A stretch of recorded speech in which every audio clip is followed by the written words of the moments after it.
The year was 1941, on the rugged, windswept coast of Ireland, where the Atlantic storms would roll in as swiftly and surely as the tides themselves. Perched at the very edge of the cliffs, a solitary lighthouse stood its ground, its powerful beam a silent guardian, sweeping a path of light across the vast, endless sea. This was the home of Callum, the keeper. He was a quiet man, his world defined by the rhythmic pulse of the light and the solemn duty to keep ships safe in the treacherous night.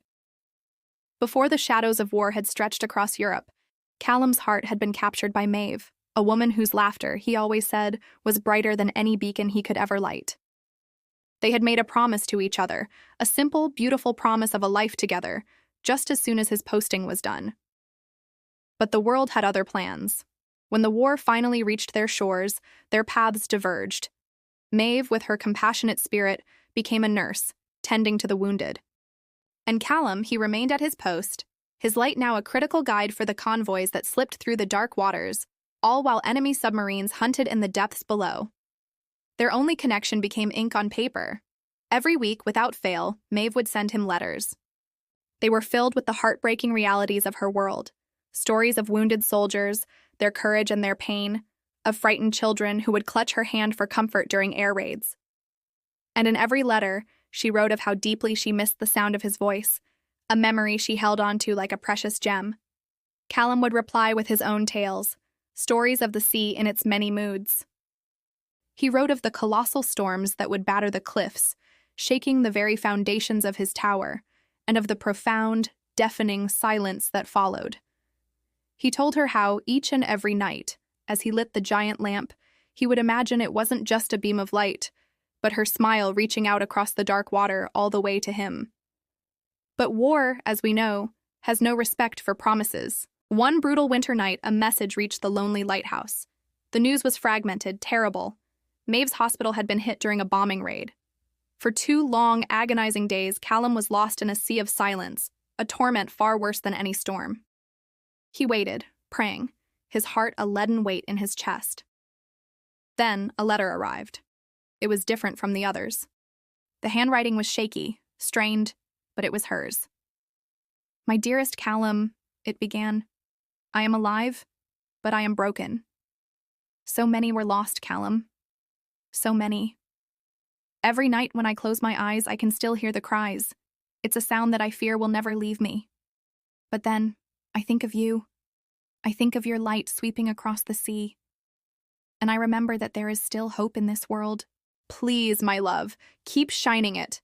For me, for them, for us."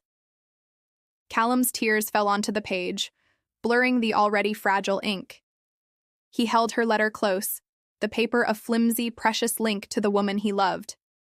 In that moment, surrounded by the howling wind and the crashing waves, he made a solemn vow. He would never, ever let the lamp go dark. He would keep his promise. Years drifted by like the coastal fog. The war eventually ended, its echoes slowly fading into history. But Maeve never returned to the cliffs. The whispers in the nearby village were many and varied.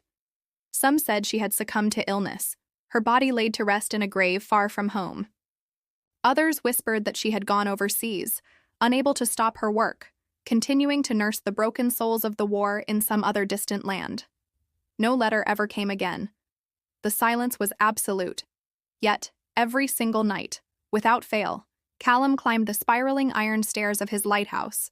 He would clean the great lens, fill the lamp with oil, and light the wick.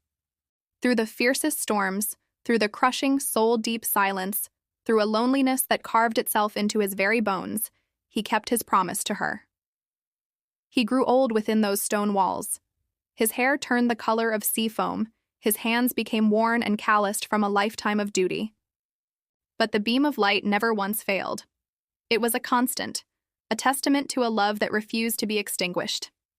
Decades later, on a particularly violent night when the sea raged against the land, a shipwreck survivor washed ashore, battered but alive. He was found by Callum, shivering at the base of the cliffs. The sailor, his voice hoarse, looked up at the old man and said, "We saw your light. Through the heart of the storm we saw it. Without that light, we would have all perished. Whoever you are, you saved us." A faint, sad smile touched Callum's lips. He gazed out at the turbulent sea, his eyes looking at something far beyond the waves. "It wasn't me," he whispered, his voice barely audible above the wind. "It was her. I just kept the promise." When Callum finally passed away, peaceful in his sleep, the villagers who came to tend to him found a small wooden box beside his bed. Inside, tied neatly with a piece of old rope, were all of Maeve's letters. They were worn soft, the creases deep from countless readings. The very last one lay open on top, its ink faded, but still legible. Her words were a final enduring message across time. "Keep shining, my love. I will find you in the light." And so, the lighthouse still stands proudly on the cliffs of Ireland, a silent monument to an unbreakable bond. The locals say that on the stormiest of nights, when the lamp cuts its powerful arc through the darkness, if you look closely, you can sometimes see a second figure standing in the lantern room beside the keeper. A figure in white, her soft laughter echoing with the sound of the waves. Because some promises, the ones truly made in love, are stronger than time, stronger than death, and stronger even than war. Thank you so much for joining me for this story. If it touched your heart, please consider liking the video and subscribing to the channel for more tales like this one. It means the world. Until next time.